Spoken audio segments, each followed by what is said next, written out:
Résilience pour la paix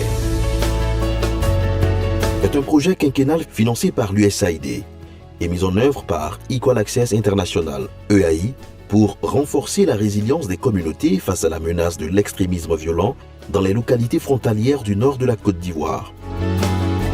L'objectif principal du projet est de réduire les vulnérabilités socio-économiques des communautés de cette région à travers des actions et bonnes pratiques communautaires. Chaque année, dans le cadre de ce projet, Equal Access International organise un sommet annuel d'apprentissage. Ce sommet est l'occasion de centraliser et de discuter des recherches menées dans le cadre du projet et de les intégrer dans la planification de l'année suivante. Pour l'année 2023, cette activité s'est tenue du 31 janvier au 2 février à Korogo et a rassemblé les acteurs locaux et internationaux ainsi que toutes les parties prenantes du projet. La cérémonie d'ouverture a été marquée sur les discours des autorités, dont le représentant du secrétaire exécutif du Conseil national de sécurité. Ce projet est d'autant plus important qu'il vise à compléter les actions menées par le gouvernement face à l'extrémisme violent par le renforcement de la résilience communautaire. Outre la conférence inaugurale, le sommet s'est axé sur diverses présentations réalisées par des experts nationaux et internationaux sur des thèmes traitant de la résilience communautaire, des activités illicites et de l'extrémisme violent.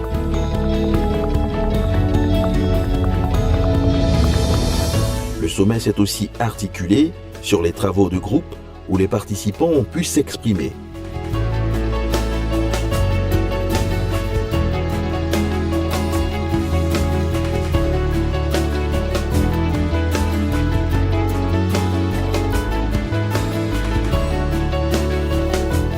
Au total, le sommet annuel d'apprentissage 2023 a été un cadre d'échange entre les chercheurs, les spécialistes et les représentants des communautés et les autorités pour mieux appréhender les questions liées à la sécurité et à l'extrémisme violent dans le nord de la Côte d'Ivoire.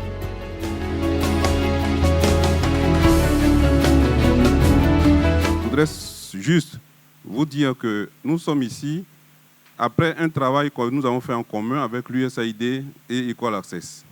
Voilà. Quand ils nous ont présenté le projet d'aller en eau profonde, nous avons donné notre accord, je parle du CNS, et nous sommes là aujourd'hui. Donc c'est pour vous dire que nous sommes conscients de ça. Ce qui m'a beaucoup marqué, c'est l'attitude des chercheurs. Vraiment bravo à l'USAID pour avoir entrepris cette démarche-là. Parce que j'ai senti qu'ils vont au fond des problèmes pour analyser. Ceux-là au moins vont au fond des problèmes. Ils croisent les populations, ils discutent. Et ce qui ressort de ça, c'est du concret. Et quand j'ai écouté un peu ce matin parler, j'ai commencé déjà à avoir peur. Quand j'entends parler de Toglokai, quand j'entends parler de Bigilai et autres, je vous avoue que je commence à avoir peur. Donc je tiens à remercier ces chercheurs-là qui nous donnent déjà des outils. C'est-à-dire qu'ils nous préparent déjà à préparer nos populations pour qu'ensemble on puisse contrer cette avancée djihadiste.